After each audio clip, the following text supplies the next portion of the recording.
Parallel Frequencies, Just Blane and Coco. What's up, Coco? Hey, it was really fun talking about Christmas vacation yesterday, getting into the holiday season, the holiday spirit. What did people think? Did they like it? They did.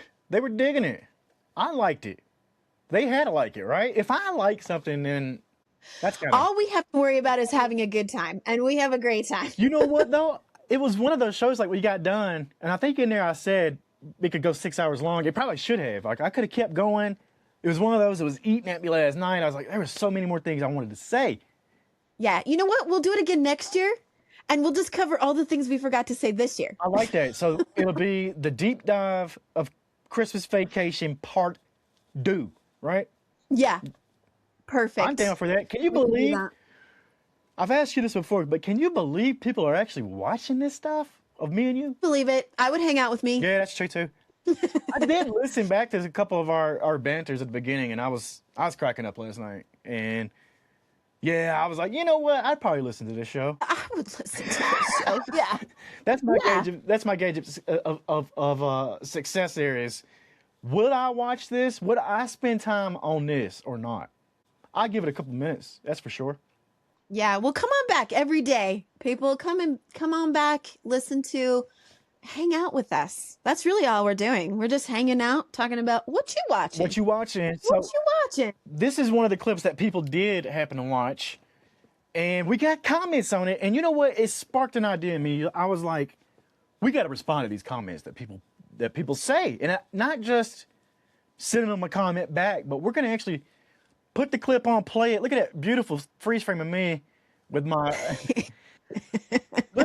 And me too. Yeah, love it. About Kate Love Bush. it when This is when we talked about Stranger Things, I believe season 4. Check it out. Bringing Max back from the clutches of Vecna. Music. It has to be music. Running Up That Hill became a hit for a number second, third, fourth time. I don't know how many, but it did. From this show, I gotta throw myself into that for a moment, because I had a little hand. I talk about little hand in that's true. This pop culture phenomenon popping off about Kate Bush's Running Up That Hill.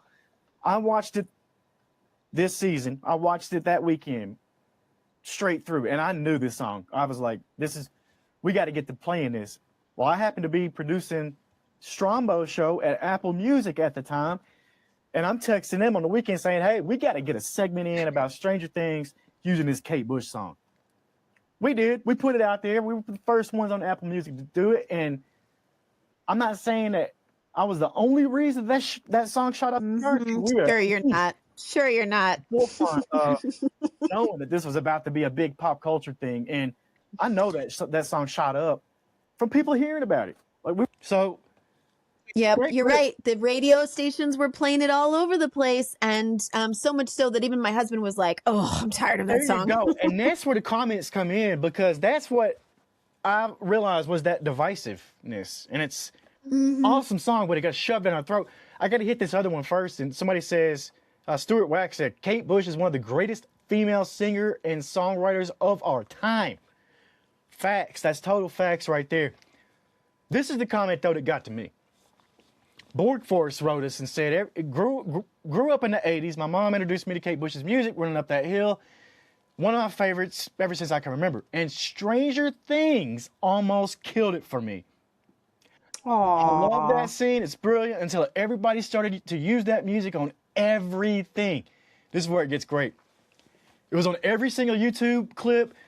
There's a cat licking its arse running up that hill. There's someone at an ATM running up that hill. There's someone at McDonald's drive-thru running up that hill. I almost began to despise that song. Luckily, within a few months or years after that episode, I began to love that song again, but so close that it became dead to this person. And I feel that. I got that. And it did become overplayed, but that's just... That happens in media, you know. It's hard to. Yeah, it's the way it goes. I know. My husband's all about like music is great until it's not, and he's all about that. So he was like, don't play that around me right now. Yeah. It's too soon. It's too much.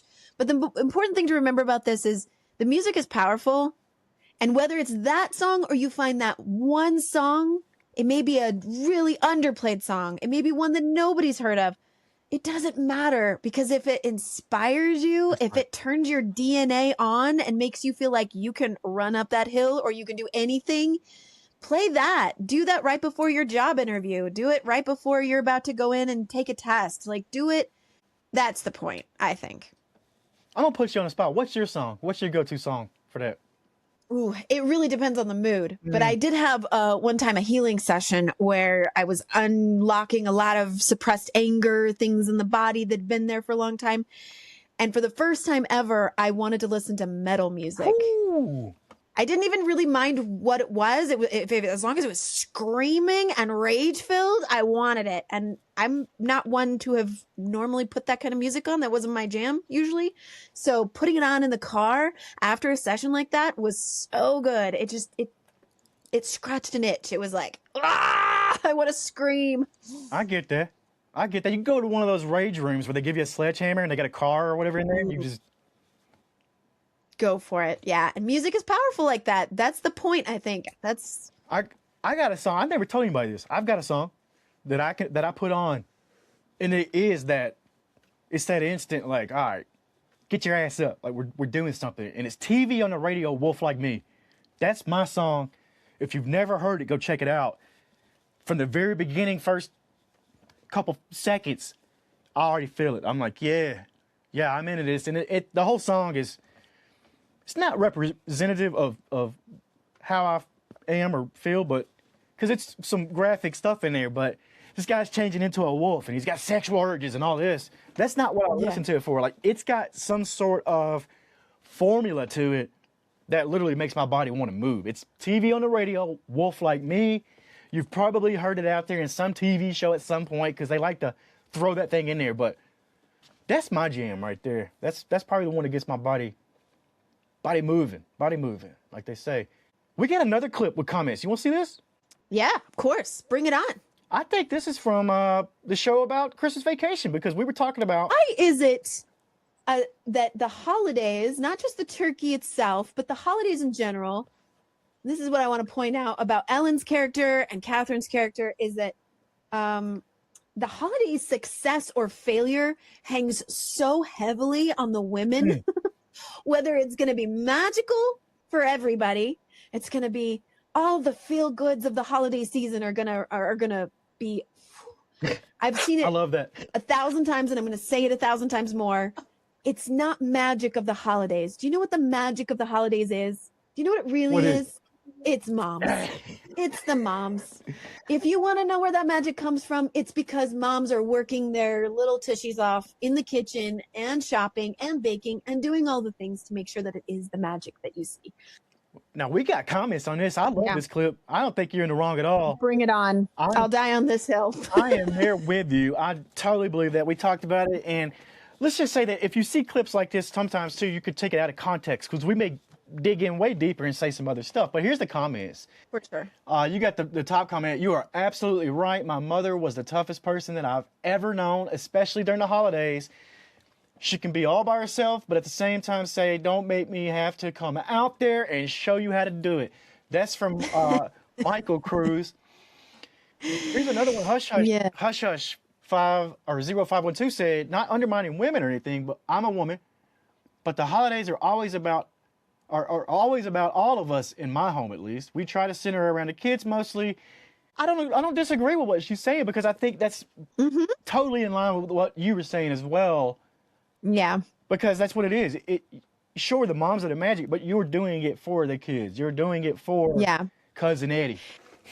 And hey, I'd be happy to be wrong. If there's families out there where it's the division of labor is equal and everybody's pitching in, great. I want to see more of that.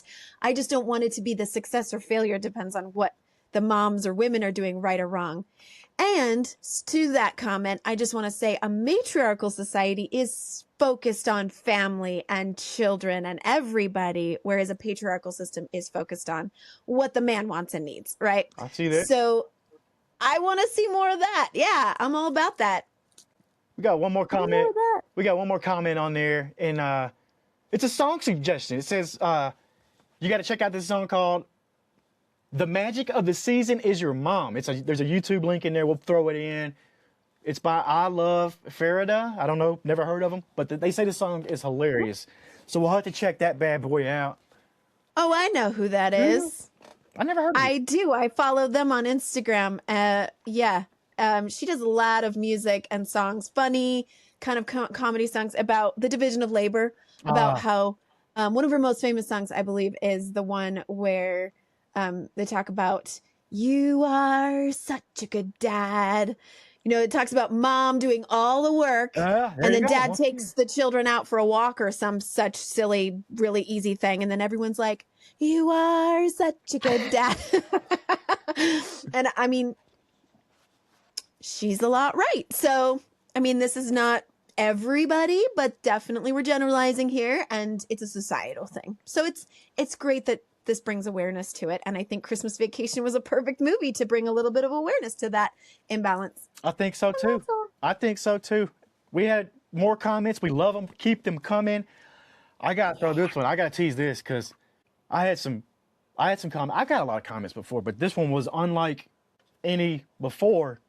And let's just say it relates to that Christmas tree that I borrowed. The confessional. Yeah, it was the Christmas tree that I borrowed. But let's just say that those actual roommates have hit me up, and we don't talk regularly. So yeah, we'll get to that. Hi, everybody. We're gonna get to that. I know Courtney. I know Coco. I know you were a little bit upset about me getting that tree, and I know it's bothered you. So we'll get to that. Yeah.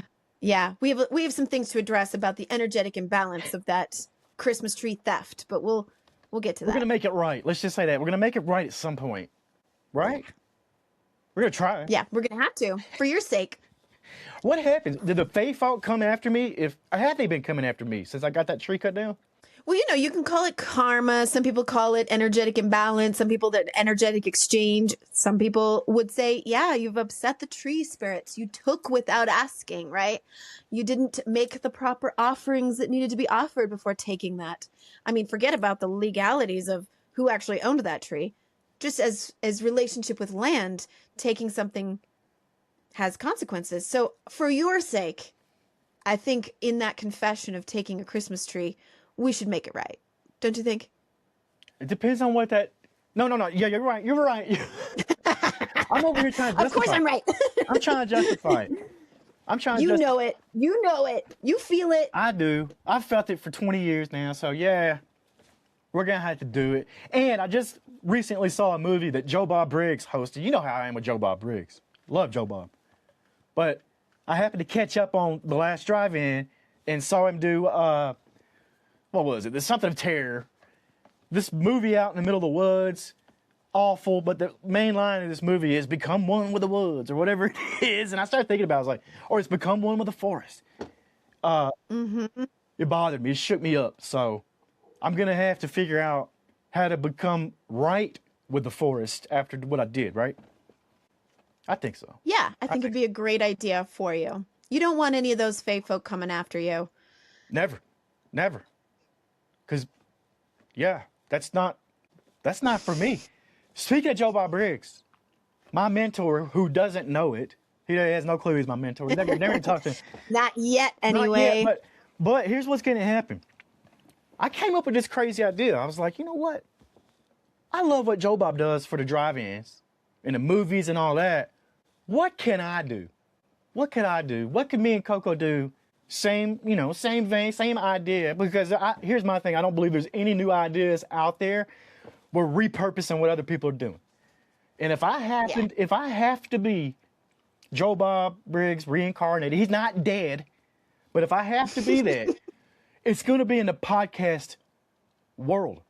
Because who better to do a segment like this than one of the most prolific content creators of all time? Those aren't my words. That was Google AI actually says that about me. So, of course, producing over 11,000 shows, which I can't believe either, single-handedly.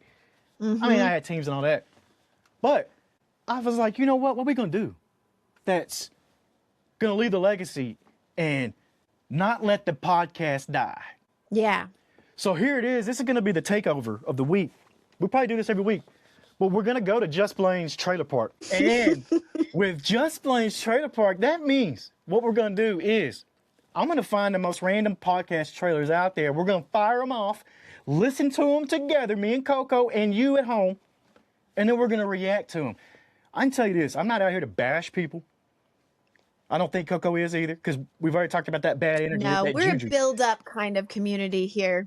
Yeah, and that's what I'm here to do, because I have heard the worst of the worst. I guarantee you there's nothing we can pull up that I could be like, that's the worst I've ever heard. I've heard a lot over my time, and I never really look at it like... Hey, now are you talking about season 1 of Practically Magic? Because I was just starting out, okay? No. I have gotten a lot better. You're a natural. You're a natural. Let's go into the first podcast that I've randomly pulled up and fire this bad boy off, and we're just going to react to it.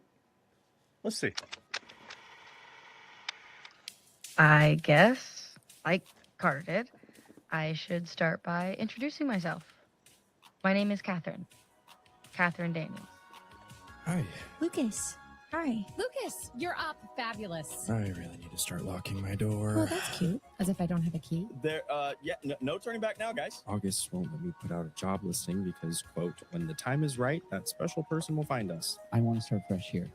That's what this place is all about, right? We might have to shut down the boarding home for good. But there's a chance. Bourbon Street Boarding is a special place. This house has a legacy worth preserving. Promise me, even if it's just for a little while, you won't think.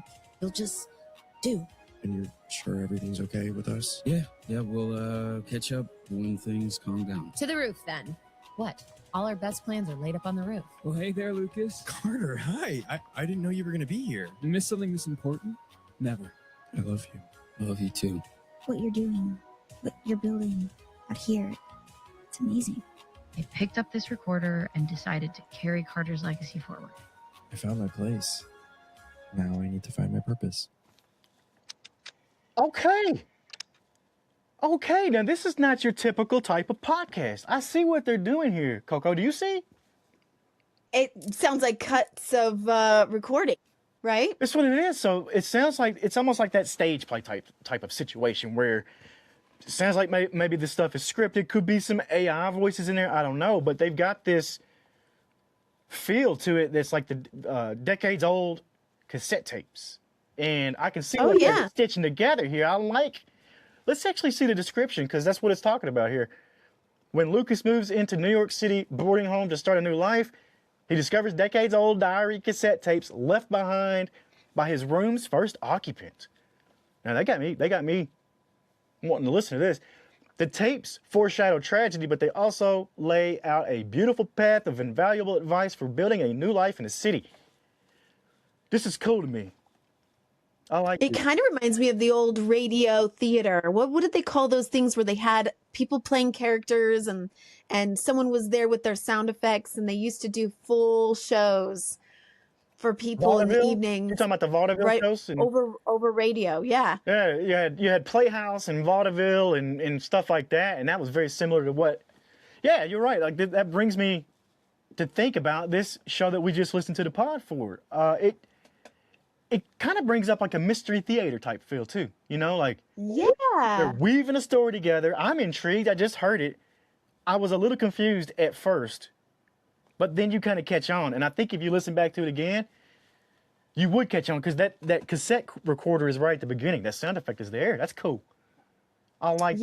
Yeah, it kind of gave me a Dawson's Creek was the first thought in my head as I'm listening to kind of the intrigue of we have to save the boarding house and Lucas and Connor and I don't know these characters, but somehow they're intertwined in some sort of thing and someone's saying I love you, and then I'm like, ooh, it's like Joey and Dawson and you going? I don't know that whole drama. You're going way back there, huh? That's wild. I like that. The 90s. I'm a product of the 90s. What can I say? Let's go ahead and get to our next trailer here. I want to hear this one. My name is Ryan Cantu, but I'm better known as Nexpo. I'll tell you why in a moment. But first, who I am. I'm a storyteller, and I host a YouTube channel called Nexpo, where I find tales that haunt me and share them with millions of you. Unsolved mysteries, cults, strange and bizarre crimes, the internet's darkest rabbit holes. These are all true stories that, well, they stay with you, keep you up at night. Even from a young age, I've been obsessed with the dark, the unknown. Oof. I was always trying to unravel what actually happened in the countless mysteries out there, trying to find answers. But instead, what I learned was that more often than not, there are no answers. And that's the most harrowing part.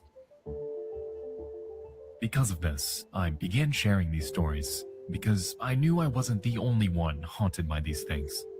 My early videos on YouTube were uploaded under the name Nightmare Expo. However, I then shortened it to Nexpo and the name stuck. Now, over 100 videos later, I'm starting this show where every week we'll travel into the unknown, into the depths of the most terrifying real-world horror stories and mysteries together. And hopefully, somewhere along the way, we just might uncover some answers. For your late night, join me in the dark for new and exclusive stories that you can't get anywhere else.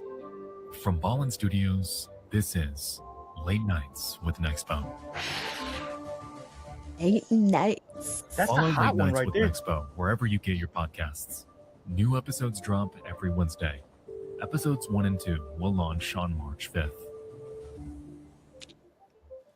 Wow. It's almost my birthday. That's your birthday? The day before is my birthday. Look at Did I that. just reveal too much? I'm going to tell you right now, Late Nights with Nexpo, I'm hooked on this too because this gives me the old vibes of Coast to Coast AM. You remember that show? Yeah, yeah. You know, it's right up my alley. My husband and I have gotten into the habit of listening to something just like this at night before we go to bed, or like getting us ready for sleep, and listening to storytelling, things that are usually a little creepy, a little scary. And the voice matters because it's either going to be interesting, which paranormal stuff is always interesting to me. Yeah. But it also can't be like an abrasive kind of voice, you know, like some of the ones that we've come across. I'm like, I love this. I'm listening to something I really want to listen to, but the voice is too aggravating for me to feel relaxed. Yeah, no, I see this. I don't know if this is an AI voice or not, but it's soothing. I was wondering if that's an AI, if Nexpo is AI. If it is, I'm gonna tell you, it's okay. I don't get upset about the AI Pretty good. voices because, like you said, it checks all the boxes. I mean, it's no Coast to Coast with George Norrie. That was one of my favorite shows growing up. I've always wanted to bring it back somehow. It's not gone. I always wanted to redo it. But I used to love listening to Coast AM because you'd get those calls, and it'd be late night, and you'd get the calls about the UFOs and the bird people and the lizard man and whatever else. But they never, Mothman. yeah, all. But they never laughed it off. George, whoever was hosting, never laughed it off. And it was talked about as a real thing. Not that it's not. I'm not one of those. But they didn't get laughed, and I love that show. Late Nights with Nexpo. I love it. We'll have to check that out. Let's get to the next one right here. I like the way this one looks. It says, Still Can't Cook. Hi, I'm Kelly Fahey, and this is Still Can't Cook, a podcast about being me, what it's like to be 50, single, a woman, New York, no kids, no commitments other than you guys, going through life without that partner we're supposed to have, apparently. No settled career at the moment. Everything that I was supposed to do, I didn't do, but still I ended up here. I got a voice. I think there's things you want to hear. I have great stories about my friends, my family. Do you know what it's like to be single? Do you know what it's like to not have anybody to count on? Well, I'm here for you, because so do I. We can talk about things that seem weird, how your body changes, how your friends change, how relationships change. What are you thinking about after 50? What's your goal? Guess what? We can still have them. How's that? Living life, figuring out the changes, because man, shit changes. Everything, to be honest. What you care about, what you don't care about anymore. Friendships ending, friendships beginning. It's a whole new world, and it really does just get better. And I'd love to talk to you about how you feel about it. What are your questions? What are you afraid of? Get your opinions, hear mine about things, and kind of take this little ride together, because it does get better with time. Everything is better. I just feel more at peace. I feel like there's stuff that goes on every day that changes at this age. Subscribe to us wherever you listen to your podcast, on YouTube or any other podcast provider. And if you're on Instagram or TikTok, please follow us at Still Can't Cook. I need her in my life. I need her. I want her to be the friend I call up Tell me about when it. I'm Yeah. like, my life sucks for a second. Like, I need someone to complain to. Tell me what. She's older than me, which I love because older than me, wiser than me, There you go. probably. Maybe. And lives a very different life than I do, which I love because then I can listen to what's it like to be single in New York City. That's a whole different program than what I'm living. When she said that and she starts listing off this thing, I'm single, living in New York City with no kids, I got jealous. Did you? Yeah. Well, most people, you know, a lot of people are single, living their lives and going, I wish I had found my person and started a family. So grass is never greener on the other side, but it's great to kind of have people of very different backgrounds and life experiences. So you can say, hey, your life is pretty great the way it is. Right. And so is mine. We both have some really great things to offer and that we're experiencing, even though our experiences are very different. I have a friend who's also a little bit younger than me, but she was like, oh, you know, I probably won't have kids and I probably won't get married. And I was like, honestly, that's okay. I used to think that that was all there was in life. And now I'm like, I'm pretty tied down. I don't hate it, but it just is what it is, right? It's like schedules are not my own. You have more freedom. So I love the perspective. I love that she's like, I'm going to give you my opinions. I want a friend who's going to give me opinions. So this is like a podcast friend. I got to tell you, and I don't know Kelly Faley, I believe what she said, still can't cook. I don't know her, but to do this show, she is putting herself out there in the most vulnerable way. Like when you're talking about I'm single, I'm this, I'm that, and you give all the labels that people look at in a negative way, because there are typical people who will think that way. She is putting herself out there in a more vulnerable way than most podcast hosts. You know, I commend her. I like Kelly. I don't know her. I like her. Real, it's raw. I'm here for it. Yeah. Let's get to the next one. One more. If you lived 100 years ago, who would you have been? What about 1,000 years ago or 10,000? Well, I can promise you this. You, yes, you personally, wouldn't have been someone you've ever heard of. Our stories of the past revolve around towering figures like Alexander the Great, Napoleon, and Cleopatra. I have a dream. When we learn about history in school, we're mostly taught through the lens of these great people. We memorize important names and the dates of battles, coronations, and imperial foundations associated with them. Now, don't get me wrong, these people matter. We can learn a lot about the past from what they did. But they're not you. Maybe you're rich, famous, and powerful, but you're probably not. There's nothing wrong with that. Most of us aren't. But we, people like us, like you and me, are the raw material of history, and we always have been. Our forebears may have included a king or queen or two, but the vast majority of our ancestors were the common clay of humanity. At best, they were advisors for those famous kings, or military officers, or members of the court. Maybe they were merchants, or priestesses, or administrators. More of them weren't even that elevated. They were farmers clinging to the edge of survival. They were shepherds tending their flocks and herds, worrying about wolves and sudden freezes. They were craftspeople breathing in the smoke from a forge or digging wood splinters out of their fingers. Or witches. Our ancestors left only the barest trace in the historical record, if they left any at all. A single clay tablet recording the sale of a pair of enslaved war captives in Assyria, an epitaph for a well-off Roman merchant, an entry in a medieval account book, the rusted fragments of an iron knife with a few bones in a 2,000-year-old grave. Yet each and every one of those people was real, and they mattered. Past Lives is a show about those people and their stories. Every week, we'll explore the experiences and world of a real person who lived at some time and place in the past. They were us, and we are them. By understanding them, we better understand ourselves and our place in this huge, ongoing endeavor that we call humanity. They matter, and so do you. The first season of Past Lives will be available December 3rd. Be sure to subscribe to the feed now so you get all 3 episodes delivered straight to you. That's December 3rd. Now, Courtney, I know This might be my favorite one yet. I could see. I know this was talking right to your soul right here. Am I right? I have to tell you a quick story. Okay.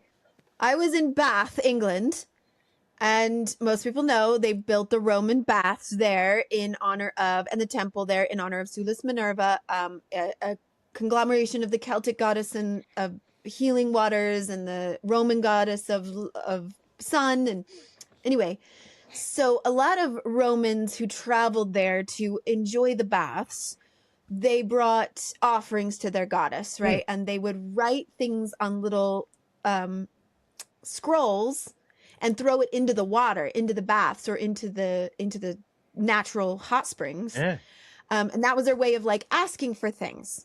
So this was one way in history that we could see the average person's thoughts and what they were dealing with day to day, is they would write a prayer. Sometimes it was a prayer asking for justice from something that they had encountered, like, this person harmed me and I want you to harm them. So they would write that down and they would throw it in.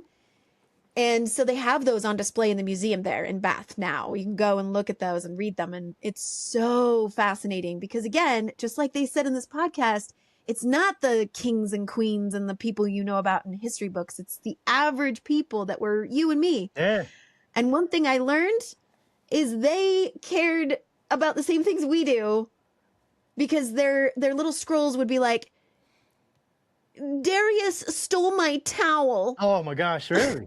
Really? It's just normal. When I was bathing in the baths, and you curse him. And it was like little squabbles of things that we do on the Facebook HOA group. Oh my gosh. This neighbor's dog pooped in my yard. Will you strike him with lightning? You know, same kind of shit that we all deal with. Yeah. So that's what this made me think we're of. Not scribbling on scrolls anymore. We're thumb thugs. We're sitting there and texting on Facebook, calling out the HOA.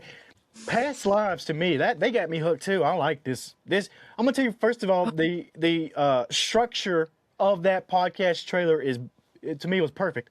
They got all the elements that you need to get in there. I'm not gonna go through all of them. But when they tell about the show and they give all the places to December 3rd stuck on my mind right now, that's when this came out. Yeah. So they did a really well job of making it stick and making us think about it. I will check out this trailer. Past Lives podcast. Go search for it, I guess. Past Lives. I just did a healing session today where we went into past lives. Totally my jam. I want to hear all about it. This past lives thing sounds to me like a lot of the Buddhist kind of thoughts too. It's like that reincarnation, and sure, we did live as someone else. Some people think that's where deja vu comes from. There's always little things that play into that. But and if we did have past lives, we're not all going to be a witch in Salem, and we're not all going to be a king or whatever. I'm actually a descendant of Charlemagne, I'm told, in my family line somewhere, but probably so is like half of Europe. I don't know. Who knows, right? I'm sure I would be a peasant back then. Like, that'd have been me. We got peasant DNA for sure. Yeah, I got peasant DNA. That's 1,000,000% accurate. I like this. What'd you think about Just Blane's Trailer Park? That's fun. Yeah, it's a blast. In fact, going to the movies, when I go to the movie theater, it's one of my favorite parts is to watch the previews of the movies that are coming out. So I'm all about trailers. Have you ever had that group of friends who's always late and they're always like, oh, the movie doesn't start until 10, and you're like, no, like, it's I want to see the trailer. I want to see the trailers. I don't give a crap what the trailer is. Show it to me. How am I going to know what to watch next? That's why I started going to the movies by myself, Don't have to rely on anybody else. No responsibilities. That's kind of like fine. Kelly Faley there. I bet Kelly goes to, she can't cook or whatever, but I guarantee you she goes to the movies by herself. Probably. She probably has a great time. I'm still Nobody envious. bugs her. I'm envious of her right now. Nobody's asking her to take them to the bathroom in the middle of it, Oh my gosh. You got both of us. Now we're dreaming. See? Damn it, Kelly. I always thought I would, if I had another life or lived a parallel life than this one, where I was single or whatever, I would go to New York City and I would audition for SNL. That's always been maybe I would have made it in SNL, but maybe I wouldn't have. Who knows? If you did, what character out there do you think you would have got the role over in all the years of SNL? Who would you have beat out in your audition? There's been some awful I couldn't ones. answer that question because I'm not better than any of them. Please. Like, am I an Amy Poehler? No. I couldn't have taken the spot Kristen Wiig took. They're all so good. I think if you would have auditioned, I think Lauren would have seen something in you. I think he'd have been like, yeah, you know what? We can do something with her. If he saw something with that. If he saw me, he'd say She the can play same. an old lady. Yeah, but if he saw me, he'd say the same thing. Yeah, we can do something with him. Make him get coffee. You know, like that'd be me. Yeah, I'll take anything. Yeah. Parallel frequencies. But you have to be single for that job. Yeah, right. Parallel frequencies. Just Blane and Coco. We'll see you guys next time.